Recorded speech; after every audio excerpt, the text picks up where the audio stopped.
नमस्कार CSK news में आप सभी दोस्तों का एक बार फिर से बहुत बहुत स्वागत है। दोस्तों आज दिन भर की जो फटाफट ब्रेकिंग न्यूज़ निकल के आ रही है एक एक करके जानेंगे। दोस्तों पहली बड़ी अपडेट निकल के आ रही है, आपको बता दें कोविड-19 बेकाबू के बीच प्रधानमंत्री मोदी और अमेरिकी राष्ट्रपति जो बाइडेन से हुई फ़ोन पर बातचीत। अमेरिका ने तीसरी ट्वीट कर कहा हर संभव मदद को हैं तैयार। अगली बड़ी अपडेट निकल के आ रही, भारत की मदद को आगे आई अमेरिका की 40 कंपनियां बनाई वैश्विक टास्क फोर्स।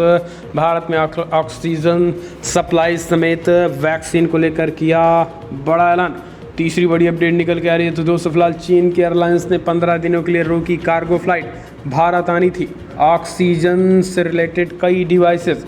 इस बीच अगली बड़ी अपडेट, कोरोना को मिलेगी मात, भारत को फ्रांस देगा ऑक्सीजन। बड़ी अपडेट निकल के आ रही है। इस बीच अगली अपडेट, 18 साल के ऊपर वालों को कल से रजिस्ट्रेशन शुरू, 1 मई से लगेगा टीका, राज्यों को आदेश।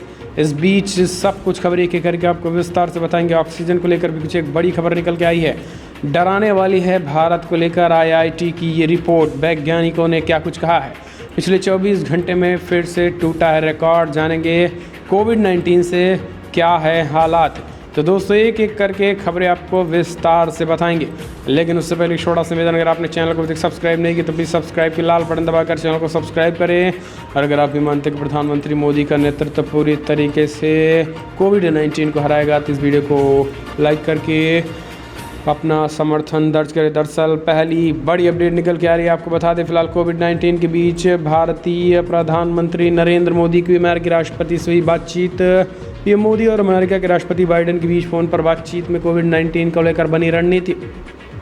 प्रधानमंत्री नरेंद्र मोदी और अमेरिकी राष्ट्रपति जो बाइडेन के बीच सोमवार को रात लगभग 10 बजे फ़ोन पर बातचीत हुई। दोनों नेताओं के बीच भारत और अमेरिका में उत्पन्न कोरोना संकट को लेकर बातचीत हुई। बातचीत के बाद पीएम मोदी ने ट्वीट करके कहा कि फिलहाल अमेरिकी राष्ट्रपति बाइडेन के साथ एक उपयोगी चर्चा हुई है। हम लोगों ने दोनों देशों से उत्पन्न कोरोना संकट पर विस्तार से चर्चा की है। हमने चर्चा के दौरान वैक्सीन के लिए कच्चे माल और दवाओं की आपूर्ति को लेकर गंभीरता से बातचीत की। इसके अलावा पीएम मोदी ने इस संकट की स्थिति में बात करने के लिए राष्ट्रपति बाइडेन का धन्यवाद भी किया है। अमेरिकी राष्ट्रपति जो बाइडेन ने भी कहा है कि फिलहाल मैंने प्रधानमंत्री मोदी के साथ बातचीत की और कोरोना के खिलाफ लड़ाई में आपातकालीन सहायता और संसाधन प्रदान करने के लिए अमेरिका की तरफ से पूरी मदद का आश्वासन दिया है। भारत ने हमारी मदद की थी तो हम उनकी मदद करेंगे। आपको बता दें कि जो बाइडेन 3 दिन में तीसरी बार ट्वीट करके भारत को मदद का पूर्णतः भरोसा दिलाया है, जो कि अपने आप में एक अच्छी बात है। हम चलते हैं अगली खबर लेते हैं। तो दोस्तों फिलहाल बड़ी खबर, भारत की मदद को आगे आई अमेरिका की 40 कंपनियां बनाई वैश्विक टास्क फोर्स। दरअसल भारत अमेरिका कोरोना महामारी के भयंकर प्रकोप से जूझ रहा है और हर तरफ संक्रमण की दूसरी लहर से हाहाकार मचा है। लेकिन इस घातक बीमारी के खिलाफ जंग में देश अकेला नहीं है। भारत को संकट की स्थिति में बाहर निकालने के लिए कई देश व नामी हस्तियां आगे आ रही हैं। इसी कड़ी में अमेरिका की शीर्ष 40 कंपनियों के मुख्य अधिकारियों के सीईओ ने मदद को हाथ बढ़ाने का एकजुटता का बड़ा उदाहरण पेश कर दिया। आपको बता दें कि 40 कंपनियों के सीईओ ने एक वैश्विक टास्क फोर्स बनाया है ताकि वो भारत की मदद के लिए संसाधन जुटा सके। डेलोलाइट के सीईओ पुनीत रंजन ने कहा है कि फिलहाल यूएस चैम्बर्स ऑफ कॉमर्स की यूएस इंडिया बिजनेस काउंसिल और US India strategic and partnership forum की सोमवार को यहाँ हुई बैठक में सामूहिक पहल के तहत बनी टास्क फोर्स ने अगले कुछ हफ्तों में भारत में 20,000 ऑक्सीजन मशीनें भेजने की प्रतिबद्धता जताई है। हम चलते हैं अपडेट, चीन के एयरलाइंस में 15 दिनों के लिए रोकी कार्गो फ्लाइट। भारत आनी थी ऑक्सीजन से भरी कई डिवाइसेस। जी हाँ, दरअसल चीन की सिंचुआंग एयरलाइंस ने भारत आने वाले सभी कार्गो फ्लाइट पर अगले 15 दिनों के लिए रोक लगा दी है। इन कार्गो फ्लाइट के द्वारा भारत के कई निजी कंपनी और चीन से ऑक्सीजन कंसनट्रेटर और कई अन्य जरूरी डिवाइसेस मंगाने वाली थी। सिंचुआंग एयरलाइंस से जुड़ी कंपनी सिंचुआंग झोंगवांग लॉजिस्टिक कंपनी ने कहा है कि एयरलाइंस ने कुछ 6 रूटों पर अपने कार्गो फ्लाइट निलंबित कर दी हैं। ये चीन की एक सरकारी विमानन कंपनी है और इसकी वजह से निजी क्षेत्र द्वारा चीन से कोविड संबंधी मेडिकल सप्लाई मंगाने में काफ़ी अड़चन आ गई।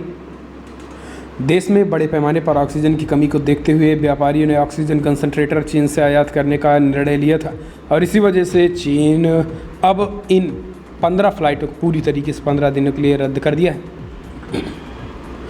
हम चलते हैं अगले अपडेट। तो दोस्तों कोरोना की मिलेगी मात, भारत को फ्रांस देगा ऑक्सीजन। जी हाँ, बड़ी खबर है, बड़ा ऐलान। भारत में कोरोना की दूसरी लहर से मामले तेजी के साथ बढ़ रहे हैं। इस बीच स्थिति दोनों दिन गंभीर होती जा रही है। इसकी वजह से लाखों लोगों के जीवन पर संकट आ खड़ा हुआ है। वहीं ऑक्सीजन संकट की वजह से देश में हाहाकार मचा है। उसे लेकर दुनिया भर की नज़रें भारत पर टिकी हुई हैं और कई बड़े देशों ने मदद का हाथ भी बढ़ा दिया। अमेरिकी राष्ट्रपति जो बाइडेन ने भारत में कोरोना संकट को लेकर कहा है कि फिलहाल जिस तरीके से भारत ने अमेरिका को सहायता भेजी है वो हमारे हॉस्पिटलों में महामारी की शुरुआत हुई थी और इस समय भारत की मदद के लिए दृढ़ संकल्प है।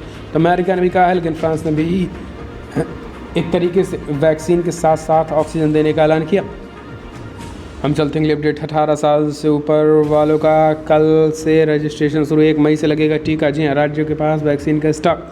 देश में कोरोना मरीजों की संख्या लगातार इजाफा को देखते हुए केंद्र सरकार ने 18 साल के ऊपर के सभी लोगों को कोविड वैक्सीन लगाए जाने का ऐलान कर दिया गया है। इसके लिए कल यानी 28 अप्रैल से रजिस्ट्रेशन की प्रक्रिया शुरू हो जाएगी।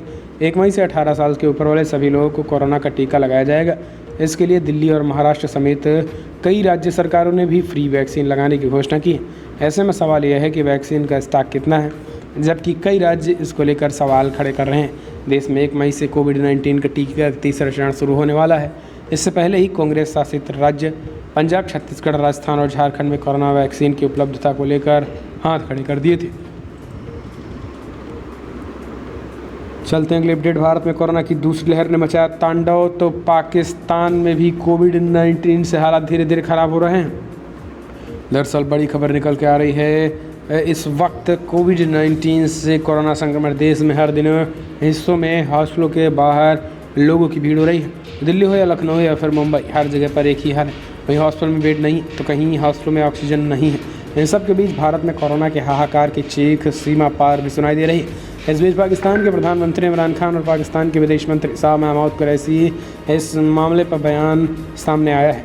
दोनों ने भारत में कोरोना की दूसरी लहर पर ट्वीट करते हुए बड़ा बयान दे दिया है। उन्होंने कहा है कि फ़िलहाल हालत ख़राब है और कोविड-19 को लेकर पाकिस्तान भी अब दवा धर्मात की बात कर रहा है, लेकिन पाकिस्तान में भी हालत ख़राब। हम चलते हैं अगले अपडेट लेते हैं। तो दोस्तों, फिलहाल कोरोना वायरस डराने वाली है भारत को लेकर IIT के वैज्ञानिकों की ये रिसर्च रिपोर्ट। जी हाँ, कोरोना के बढ़ते मामले डराने वाले हैं। एक्सपर्ट अंदाज़ा लगा रहे हैं कि कुछ दिनों में पीक पर जाने के बाद कोरोना के मामलों में कमी देखी जा सकती है।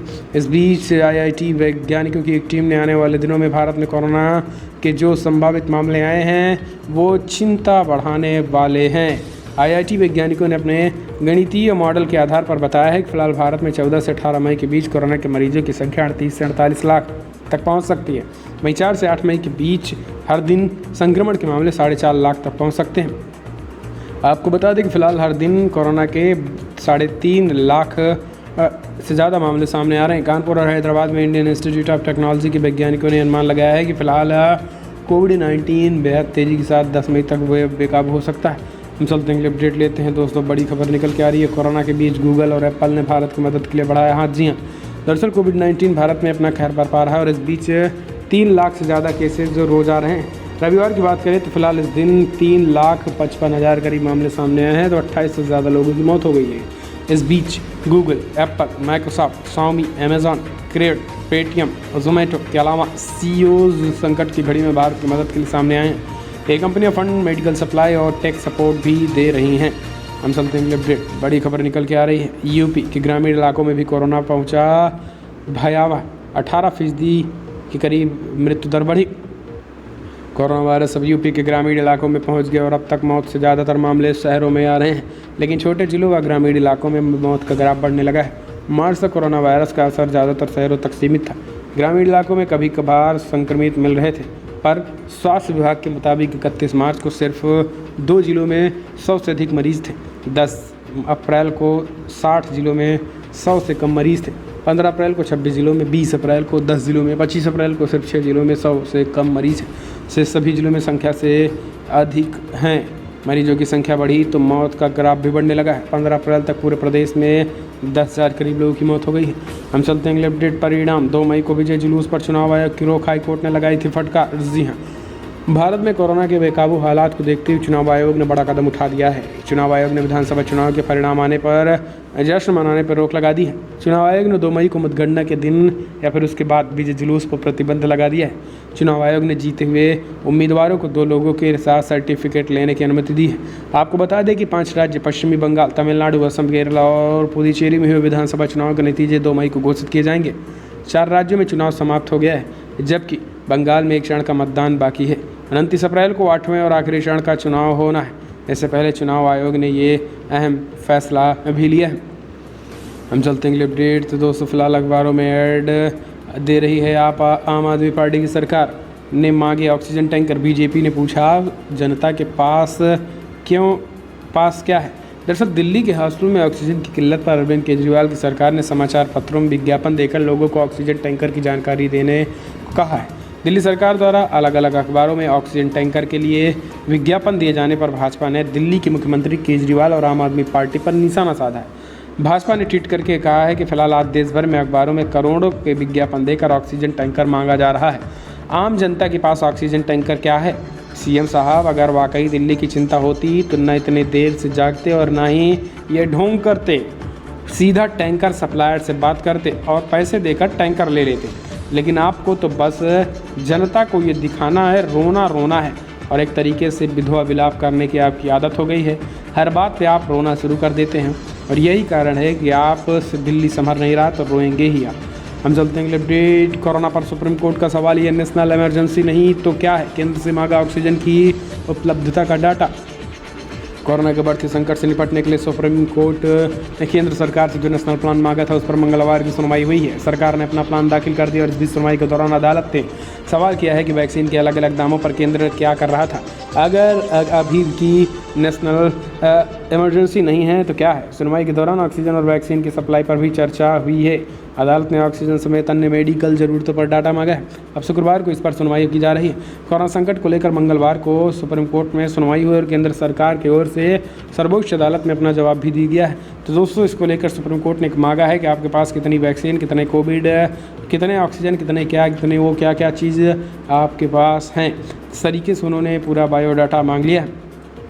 हम चलते हैं अपडेट। हाई कोर्ट की फटकार का असर, चुनाव आयोग ने किया बड़ा ऐलान। 2 मई को विजय जुलूस पर लगा बैन। जी हाँ, कोरोना वायरस के बढ़ते प्रकोप के बीच चुनाव आयोग ने अहम फैसला ले लिया है। 5 राज्यों में हुए विधानसभा चुनाव के नतीजों के ऐलान के बीच अब बड़ा फैसला लेते हुए फिलहाल 2 मई को कोई भी प्रत्याशी जीते लेकिन विजय जुलूस नहीं होगा। कोरोना के बढ़ते संकट के बीच चुनाव आयोग ने सख्त फैसला लिया। नतीजों के बाद जीतने वाले प्रत्याशी सिर्फ 2 लोगों के साथ अपनी जीत का सर्टिफिकेट लेने जाएंगे। चुनाव आयोग सभी पाबंदियां लगा दी है और जल्द ही संपूर्ण लॉकडाउन भी जारी हो सकता है। आपको बता दें कि पश्चिम बंगाल, तमिलनाडु, असम, केरला और पुडुचेरी के चुनाव नतीजे 2 मई को घोषित किए जाने हैं। 4 राज्यों में चुनाव खत्म हो गए हैं और जबकि बंगाल में एक चरण की वोटिंग बाकी है। ऐसे में चुनाव आयोग की तरफ से ये अहम फैसला लिया गया है। कोरोना का संकट पिछले कुछ दिनों से तेज़ी से बढ़ रहा है। ऐसे में चुनावी रैलियों में बढ़ रही भीड़ पर लगातार सवाल खड़े किए जा रहे हैं और इस बीच बंगाल में 7वें चरण के मतदान से पहले चुनाव आयोग ने बड़ी रैलियां, रोड शो और पदयात्रा पर रोक लगा दी है। तो दोस्तों ये बड़ी खबर निकल के आ रही है। हम चलते हैं अपडेट लेते हैं। आपको बता दें सोशल डिस्टेंसिंग का पालन ना किया तो 4 से 6 लोग कोरोना का संक्रमित हो सकते हैं। एक शख्स से, जी हाँ, दरअसल यदि एक कोरोना संक्रमित मरीज मास्क नहीं पहनता है और सोशल डिस्टेंसिंग के नियमों का पालन नहीं करता है तो वो 30 दिनों में 4 से 6 लोगों को संक्रमित कर सकता है। केंद्र सरकार की ओर से सोमवार को ये जानकारी दी गई है। इसके साथ ही एक्सपर्ट का कहना है कि फिलहाल जब तक आपको भरोसा ना हो कि परिवार में कोई लोग कोरोना संक्रमित नहीं है तो घर में ही मास्क लगाना चाहिए। केंद्र सरकार का कहना है कि कोरोना संक्रमण से निपटने के लिए अब भी मास्क पहनना और सोशल डिस्टेंसिंग जरूरी उपाय है। स्वास्थ्य मंत्रालय के ज्वाइंट सेक्रेटरी लव अग्रवाल ने कहा है कि फिलहाल कई यूनिवर्सिटीज़ की रिसर्च में ये बातें सामने आई हैं और काफ़ी डराने वाले ये आंकड़े हैं। तो दोस्तों फिलहाल बड़ी खबर में इतना, लेकिन अगर आपको वीडियो पसंद आया तो लाइक करें, शेयर करें, कमेंट के माध्यम से अपनी राय देना ना भूलें। इस वीडियो में इतना ही। जय हिंद, वंदे मातरम।